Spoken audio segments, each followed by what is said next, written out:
The planet's hurling through space at thousands of miles an hour, and there's now a breeze in my hair, that kind of thing. So there's illusion and there's deceit, and we have to really get very determined about our seeking. But then we have to be willing to find. People put on this little mask of, look what a little spiritual seeker I am, and that's nice. But then what? It's like you say, someone going to class and paying homage to what could be a great master. But then what? You've got to allow your own mastery, which means you have to find. And it's hard because people, get into that sort of sheep thing, following around folks. And, and that was a pretty good animal sound. And gosh, it's so important to, it's like the ego says, if you say I'm a master, then that's egoic and there's something terribly wrong with you. And so it's sort of like that with finding. It's sort of like that with becoming a master. I remember when I was first going to use the term that I was awakened, and I was embarrassed. So I still wasn't awakened because I was embarrassed, right? But it was a real conundrum to have an attitude that said, I am okay, In fact, I'm more than okay. I have inherited, a birthright of magnificence. And I am so honored to say the same applies to you, But we have so many things that we've learned that said, don't do it. You have to stay small to be lovable or some silly thing like that. Or, of course, with you men folk, you have to go out and make a bunch of money or something, or you're valueless. Yeah. And then with us, there's just all of these things that we have to break. So I think you're absolutely right, honey. And it's complicated. It's complicated for people. But it's fun when you get on the journey, Not for the faint of heart, but lots of fun. The funny thing I find is it's fun. It's complicated, but then at the same time, it's so simple. It's complicated. Yes. That's what I've been finding more and more. It's whenever I put way too much energy or the thinking part of it ruins it. The letting go is just the hardest part, but it's so simple. Well, I think what we do, at least my experience of it for myself, is I had to learn everything I could possibly learn, and to finally realize that I hadn't changed a thing. All I'd done was memorize a bunch of information. So that was the first part. And then it's like this expression of, I've got to go process that. So we process and we learn and we do all of these things as we're unraveling, our reality. And then one day, it's like, it boils down to, it's just love, It is love, and the love that it is isn't some simplistic, romantic, male-female animal hookup. It is this sort of profound view of acceptance, of really allowing, of this sort of state of grace, which is just based on profound love and acceptance. And then all of that work, well, you had to do it, but then one day you realize there's just one thing you really got to do. That's like you got to come from your heart instead of your head. It's easy, and like you say, it's very complicated because it's not the first thing you do; it's the last thing you do. Because we know we're supposed to love unconditionally. My God, everybody tells us that, and the first thing we do is judge ourselves for not loving unconditionally, and then the judge comes out with a 2x4 and starts whacking on you. And so then you sort of move away from the idea that you have to love unconditionally, because every time you go, your judge beats you up. So you take on some other part of the journey for a while, and then you find your way back there. What is the one hard thing is because the word love and to love unconditionally means something completely to everyone, and I'll give you an example. There's a famous saying, and it was said by a gentleman called Alex Coiler. And I love this so much I tattooed it on my arm. And Okay. it says, "The love you deny is the pain you carry." And every time someone reads that, they get a completely different interpretation from the next person. The one common one, it was like, "Oh, what woman hurt you?" And Really? yeah, Really? that's the number one answer I get. Which for me, it has nothing to do with a woman. It has all Yes, to of do with course. myself. But I understand. I understand, honey. yeah, it was back to the question: what does really mean to love unconditionally? Really means because Well, what I does it mean think, to you? okay, I'm not going to answer it in a really nice little clean way. I'll just talk about it. How's that? It sounds You perfect. know, first of all, our belief system is based on dualistic perception. Good, bad, right, wrong, love, hate, that kind of thing.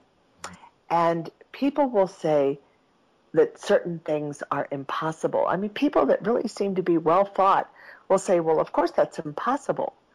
And what they don't understand is that there's an entire type of perception that is not based on dualistic thinking. It is based on simply what is, just the observation of what is. You know, unconditional love, the way we get in trouble with that is the first thing that would happen in someone's mind, and not intellectually, but like what would sort of spur them on, is this idea that if I'm going to love unconditionally, they'll start looking for something lovable about somebody. And God knows there's some people who certainly don't, on the surface, appear to be lovable. But the key to this is we're not looking for lovable characteristics here.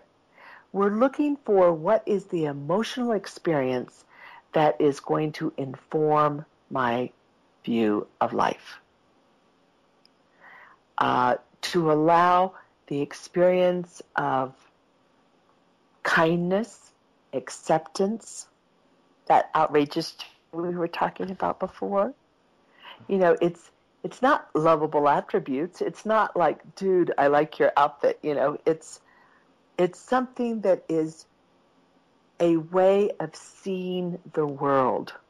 So loving without conditions isn't, dude, you can really hurt me and I'm still going to love you. That isn't, it isn't formed in that way. It's formed in the idea that I can experience the world however I want because I have, let's just use that nasty word, control. I have all of the little levers and buttons within me are under my dominion. I don't have to feel pain because someone says something unkind to me. I can choose my reactions, my responses, and how I hold things. Love can be very ruthless. Love is, to me, it's the truth. It is simply, I will hold the truth unconditionally. I will accept and I will surrender to the divine plan. That doesn't mean some sort of insipid little, roll over and get all victimized. It's something like I am really quite aware that there's a lot more going on than I know about. And so many people, it's like, I know it all, Well, all we know is our little tiny limited perception. So I'm talking around it. I'm not giving you a specific answer, but if we were to throw in the synonym, my synonym is acceptance. But it's not resignation. It's not defeat. It is acceptance because it is my pleasure to love. I like that. I like that as well. Good. Yay. Yay. I love you guys. Okay. So, go ahead, Tom. Well, I was going to get back into the book just a little bit. Great. Kind of started on talking about liquid. I'd like to elaborate on that a little bit. Okay, super. So, would you set the stage here? What liquid attempts to resolve in a person? Well, I think that there's, we have X number of beliefs that really describe how we are in the, not describe, that's not the best way to say that. How we are in the world is based on what we believe. We think that we came up with all of our opinions on our own, and we sort of missed the part that we were fed these opinions by our caregivers, by the media, by our social networks, by the teachers, the kids we grew up with, whatever.